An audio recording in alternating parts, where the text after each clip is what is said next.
Dear children, this video is about the factors influencing buoyant force.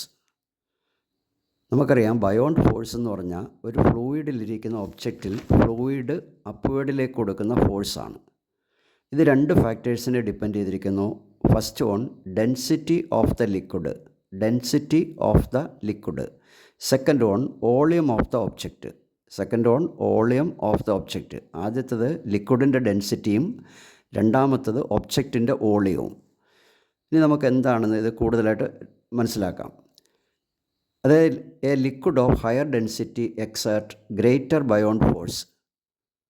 Example, saturated salt water of density 1025 kg per meter cube given more buoyancy than water of density 1000 kg per meter cube.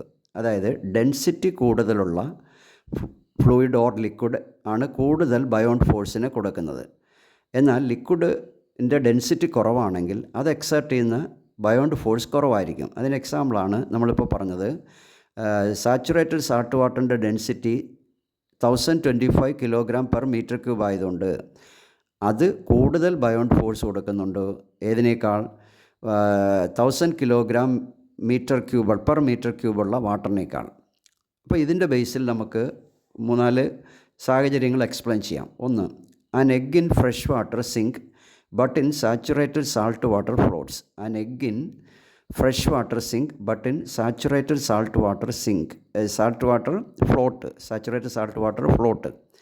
This is due to the density of the salt water is more, hence salt water exert greater buoyant force.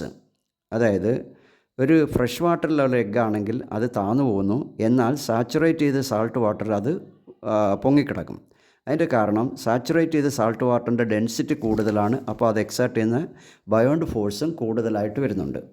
അടുത്ത എക്സാമ്പിളാണ്, when a ship enters from fresh water lakes to sea it rise. This is due to the density of sea water is more than fresh water. So sea water exert greater buoyant force. അതായത് fresh water ലേക്കിൽ നിന്ന് സീയിലേക്ക് കടക്കുന്ന ഒരു ship അല്പം ഉയരുന്നു. അതിന് കാരണം സീ വാട്ടറിൻ്റെ ഡെൻസിറ്റി കൂടുതലാണ് ഫ്രഷ് വാട്ടറിനേക്കാൾ. അതുകൊണ്ട് സീ വാട്ടർ ഗ്രേറ്റർ ആയിട്ടൊരു ബയോണ്ട് ഫോഴ്സും കൊടുക്കുന്നുണ്ട്. അതുപോലെ അടുത്ത എക്സാമ്പിളാണ്, no one completely drowned in dead see.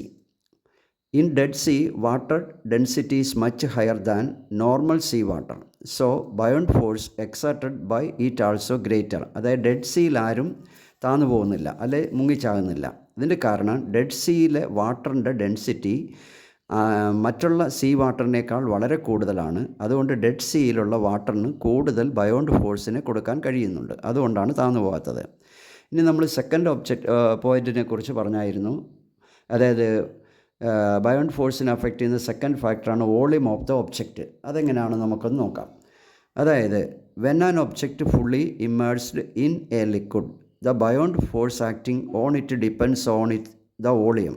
അതായത് ഫുള്ളായിട്ടൊരു ഒബ്ജക്റ്റിനെ ഒരു ലിക്വിഡിൽ ഇമ്മേഴ്സ് ആണെങ്കിൽ അതിൽ ആക്ട് ചെയ്യുന്ന ബയോണ്ട് ഫോഴ്സ് എന്ന് പറയുന്നത് അതിൻ്റെ വോളിയത്തിനെ ഡിപ്പെൻഡ് ചെയ്തിരിക്കുന്നു. ഇനി അതിന് നമുക്ക് നോക്കാം. 2 objects of same masses with different volume. അപ്പോൾ 2 ഒബ്ജക്റ്റുകളെടുത്ത് അവയുടെ മാസുകൾ സെയിം ആണ്, പക്ഷേ വോളിയം വ്യത്യസ്തമാണെങ്കിൽ ഏതിലാണോ വോളിയം കൂടുതൽ അതിലാണ് കൂടുതൽ ബയോണ്ട് ഫോഴ്സ് ആക്ട് ചെയ്യുന്നത്. നമ്മുടെ ആക്ടിവിറ്റി തന്നിരിക്കുന്ന കോപ്പർ ബ്ലോക്കും അയൺ ബ്ലോക്കും എടുത്താൽ അയൺ ബ്ലോക്കിൻ്റെ വോളിയം കൂടുതലായതുകൊണ്ട് അതിനകത്താണ് കൂടുതൽ ബയോണ്ട് ഫോഴ്സ് അനുഭവപ്പെടുന്നത്. എന്നാൽ കോപ്പർ ബ്ലോക്കിൻ്റെ വോളിയം കുറവായതുകൊണ്ട് അതിൽ ആക്ട് ചെയ്യുന്ന ബയോണ്ട് ഫോഴ്സ് കുറഞ്ഞിരിക്കും. അപ്പോൾ നമ്മൾ 2 ഫാക്ടേഴ്സിനെ കുറിച്ചാണ് പറഞ്ഞത്.